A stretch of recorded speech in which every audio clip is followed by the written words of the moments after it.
مکہ کے ویران اور بنجر زمین میں آب زمزم کے چشمے کا آغاز ہو گیا تو پرندے بھی وہاں فضا میں منڈرانے لگے۔ انہی دنوں عرب کے قبیلوں میں سے بنو جرم نام کا قبیلہ یمن کو خیر بات کر کے مکہ کی طرف سے گزر رہا تھا۔ یمن میں بہت بڑا باندھ تھا جسے یمن والوں نے پہاڑوں کے درمیان پانی کو باندھ کر بنا رکھا تھا۔ اس پانی سے وہ اپنا گزر بسر کرتے تھے، لیکن دھیرے دھیرے کر کے وہ پانی ختم ہونے لگا، یعنی وہ باندھ ٹوٹ گیا۔ باندھ ٹوٹ جانے سے یمن میں پانی کی وجہ سے مشکلات پیش آنے لگی۔ کہا جاتا ہے کہ وہاں کے لوگ وقت وقت پر ہجرت کرتے رہتے تھے۔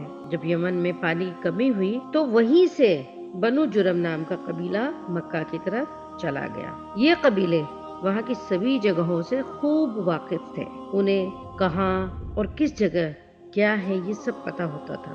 جب یہ قبیلہ مکہ کی صحرائی وادیوں سے گزر رہا تھا تو فضا میں پرندوں کو اڑتے دیکھا۔